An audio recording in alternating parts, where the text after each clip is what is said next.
Hello to all the old aliens and my 2B2 members. We meet again.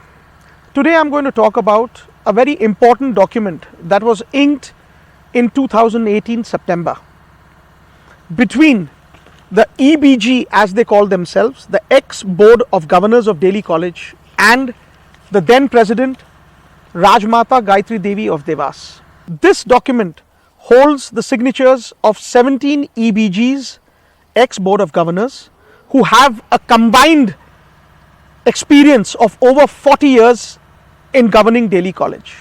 They had some very pertinent and grave concerns regarding the current board of Delhi College and the very members who are wanting a re-elect this time.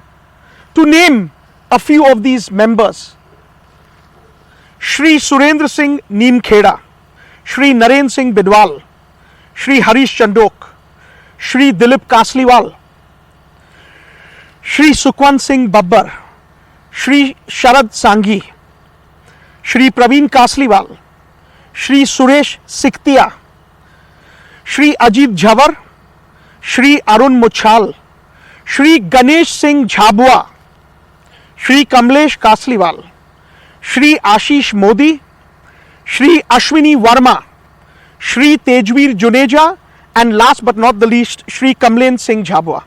The first point, the EBG expressed its anguish to the President regarding unfettered use of power and day-to-day interference by certain members of the board in the activities of Delhi College.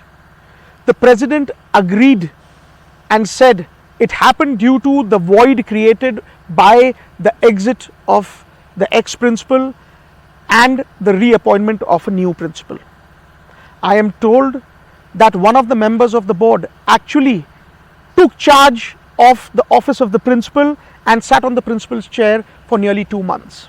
Point number 2 that was discussed: lack of an transparent admission policy, which was leading to exploitation and nepotism in admissions, to which the then President assured the framing of a transparent policy and strict adherence to it.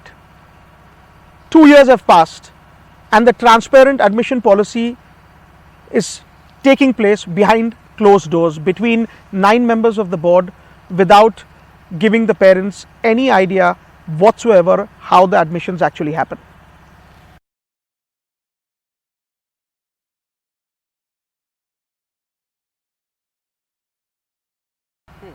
The third point talks about rampant corruption in the board and the various contracts given out by the board were done on their whims and fancies, and the proper protocol was not or never followed.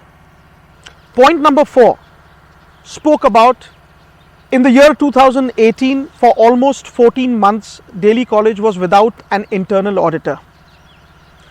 The then President even agreed for the appointment of an external auditor of international repute. That a firm will be enlisted. We are in 2020. No such firm has been enlisted till date. To cut it short, the last point that I will talk, which is there in this document, is about the frequent changes made by the current board in the very constitution of Delhi College. Mind you, sir, the very constitution of Delhi College, to which the then President agreed that it shall not happen without informing the said affected category of old aliens. This document dates to 2018 September. In the year 2020, there is again a change in the constitution in the new donor category, where the donation amount was reduced from 5 lakhs to 1.5 lakhs and many members were made. Why wasn't the Delhi College fraternity told about this change? Only God knows. To sum up this video, we have 40 years of able governance challenging 5 years of mismanagement. We have founder donors asking pertinent questions about the mismanagement by the current board. The ballots are out. You have the opportunity make it count, vote wisely.